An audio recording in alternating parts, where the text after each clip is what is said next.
ನೀವು ಗಲ್ಫ್ ರಾಷ್ಟ್ರಗಳಿಂದ ಚಿನ್ನದ ಸ್ಮಗ್ಲಿಂಗ್ನ ಸುದ್ದಿಗಳನ್ನು ಆಗಾಗ ನೋಡಿರ್ತೀರಿ. ಯಾರೋ ಗಲ್ಫ್ನಿಂದ ಬರೋರು ಚಿನ್ನ ತೆಗೆದುಕೊಂಡು ಬಂದ್ರಂತೆ, ದೇಹದ ಬೇರೆ ಬೇರೆ ಭಾಗದಲ್ಲಿ ಚಿನ್ನ ಇಟ್ಕೊಂಡು ಬಂದ್ರಂತೆ, ಈ ಸುದ್ದಿಗಳನ್ನು ಕೇಳಿರ್ತೀರಿ.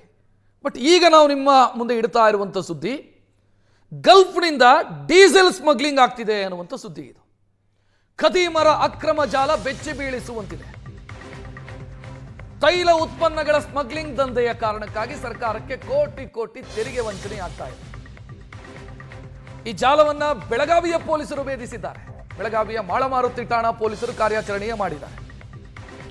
ಗಲ್ಫ್ ರಾಷ್ಟ್ರಗಳಿಂದ, ಕೊಲ್ಲಿ ರಾಷ್ಟ್ರಗಳಿಂದ ಮುಂಬೈಗೆ ಬರ್ತಾ ಇತ್ತು ಸ್ಮಗ್ಲಿಂಗ್ ರೂಪದ ಮೂಲಕ ಡೀಸೆಲ್ಲು. ಅದನ್ನು ಬೆಳಗಾವಿ ಮಾರ್ಗವಾಗಿ ಬೆಂಗಳೂರಿಗೆ ಸಾಗಾಟ ಮಾಡಲಾಗ್ತಾ ಇತ್ತು. ದಾಖಲೆ ಇಲ್ಲದೆ ಪೆಟ್ರೋಲಿಯಂ ಉತ್ಪನ್ನಗಳ ಸಾಗಾಟ ಬೆಳಕಿಗೆ ಬಂದಿದೆ. 17 ಲಕ್ಷ ಮೌಲ್ಯದ 17,000 ಲೀಟರ್ ಡೀಸೆಲ್ ಟ್ಯಾಂಕರ್ ಸಮೇತ ಜಪ್ತಿಯಾಗಿದೆ. ತುಮಕೂರು ಮೂಲದ ಟ್ಯಾಂಕರ್ ಮಾಲೀಕ ಅರಿಹಂತ್ ಎಂಬಾತನನ್ನು ವಶಕ್ಕೆ ಪಡೆಯಲಾಗಿದೆ. ಗಲ್ಫ್ ಕಂಟ್ರಿಗಳು ಅಥವಾ ಆಯಿಲ್ ಪ್ರೊಡಕ್ಷನ್ ಕಂಟ್ರಿಗಳು ಏನಿದಾವೆ ಅಲ್ಲಿಂದ ಸ್ಮಗ್ಲಿಂಗ್ ರೂಪವಾಗಿ ಅಕ್ರಮ ಮಾರ್ಗವಾಗಿ ಭಾರತಕ್ಕೆ ತರಲಾಗ್ತಾ ಇತ್ತು. ಬೆಳಗಾವಿಯಿಂದ, ಮುಂಬೈಯಿಂದ ಬೆಳಗಾವಿಗೆ, ಬೆಳಗಾವಿಯಿಂದ ಬೆಂಗಳೂರಿಗೆ ಈ ರೂಟ್ ಇತ್ತು. ಸದ್ಯ ಪೊಲೀಸರು ಒಂದು ಟ್ಯಾಂಕರ್ ಅನ್ನು ವಶಪಡಿಸಿಕೊಂಡಿದ್ದಾರೆ. ಟ್ಯಾಂಕರ್ ವಶಪಡಿಸಿಕೊಂಡಾಗ ಬಹಳ ವರ್ಷಗಳಿಂದ ಇದಂದೇ ನಡೀತಾ ಇದೆ ಅನ್ನೋ ವಿಚಾರ ಗೊತ್ತಾಗಿದೆ.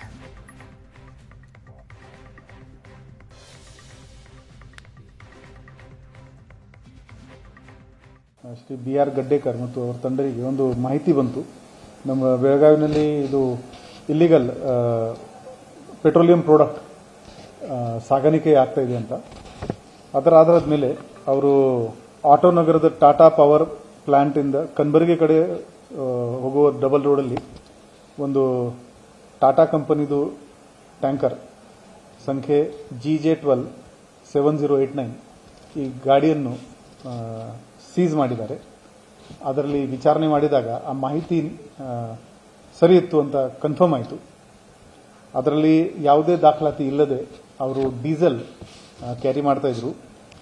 ಇದು 17,000 ಲೀಟರ್ ಡೀಸೆಲ್, ಅದರ ಒಟ್ಟು ಮೊತ್ತ ಸುಮಾರು 17 ಲಕ್ಷ. ಇದು ವಿದೌಟ್ ಡಾಕ್ಯುಮೆಂಟೇಶನ್, ವಿದೌಟ್ ಪರ್ಮಿಷನ್ ಇವರು ಸಾಗಾಟ ಮಾಡ್ತಾ ಇದ್ರು. ಈ ಪ್ರಕರಣದಲ್ಲಿ ಒಂದು ಕೇಸ್ ಮಾಳಮಾರುತಿ ಠಾಣೆಯಲ್ಲಿ ದಾಖಲು ಮಾಡಲಾಗಿದೆ. ಈ ಕೇಸ್ ಸೆಕ್ಷನ್ 3, 7 ಮತ್ತು 10 ಇಸೆನ್ಷಿಯಲ್ ಕಮೋಡಿಟೀಸ್ ಆಕ್ಟ್, ಸೆಕ್ಷನ್ 287 ಭಾರತೀಯ ನ್ಯಾಯ ಸಂಹಿತ ಹಾಗೂ motor spirit and high speed diesel ವಿತರಕ್ ಮತ್ತು ಮಾಲ್ ಪ್ರಾಕ್ಟೀಸಸ್ ತಡೆಗಟ್ಟುವಿಕೆ ಆದೇಶ 2005 ಪ್ರಕಾರ ಈ ಪ್ರಕರಣ ದಾಖಲು ಮಾಡಲಾಗಿದೆ. ಈ ಪ್ರಕರಣದಲ್ಲಿ ಆರೋಪಿ ನಮಗೆ ಈಗ ಸಿಕ್ಕಿದ್ದಾನೆ. ಅವನು ದಿನೇಶ್ ಕುಮಾರ್, ತಂದೆ ಭಾಗೀರಥ್ ರಾಮ್ಜಿ. ಹೆಚ್ಚಿನ ಡೀಟೇಲ್ ನೀಡೋದಕ್ಕೆ ನಮ್ಮ ಬೆಳಗಾವಿ ಪ್ರತಿನಿಧಿ ಅನಿಲ್ ನೇರ ಸಂಪರ್ಕದಲ್ಲಿ. ಅನಿಲ್, SP ಮಾತನಾಡಿದ್ದನ್ನು ಗಮನಿಸಿದ್ವಿ ನಾವು. ಈಗ ಭೇದಿಸಿದ್ದಾರೆ, ಜಾಲವನ್ನು ಭೇದಿಸಿದ್ದಾರೆ. ಖರೀದಿದಾರರು ಯಾರಾಗಿದ್ರು? ಬೆಂಗಳೂರಲ್ಲಿ ಇದನ್ನು ಖರೀದಿ ಮಾಡ್ತಾ ಇದ್ದವರು ಯಾರು?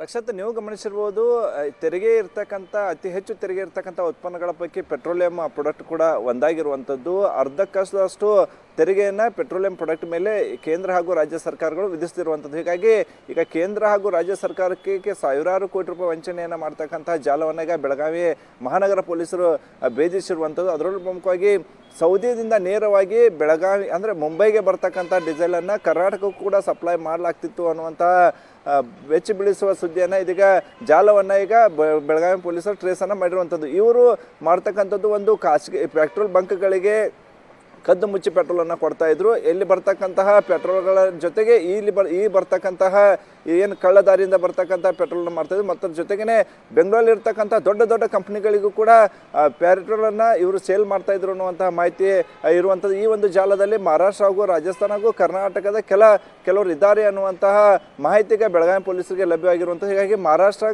ಹಾಗೂ ರಾಜಸ್ಥಾನಕ್ಕೆ ಈಗ ವಿಶೇಷ ತಂಡಗಳನ್ನು ರವಾನಿಸೋಕೆ ಈಗ ಬೆಳಗಾವಿ ನಗರ ಪೊಲೀಸ್ ಆಯುಕ್ತ ಭೂಷಣ್ ಬೋರ್ಸೆ ಕೂಡ ನಿರ್ಧಾರವನ್ನು ಮಾಡಿರುವಂಥದ್ದು.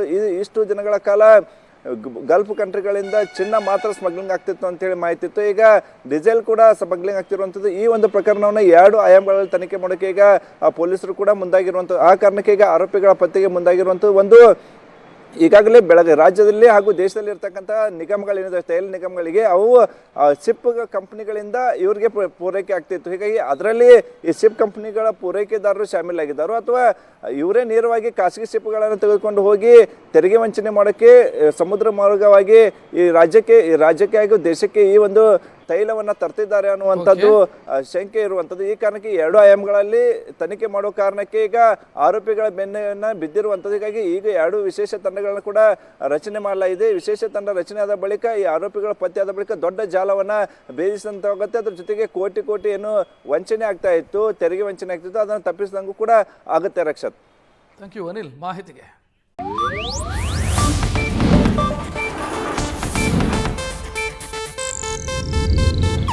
ಇದು ಏಷ್ಯಾನೆಟ್ ನ್ಯೂಸ್ ನೆಟ್ವರ್ಕ್ ಪ್ರಸ್ತುತಿ.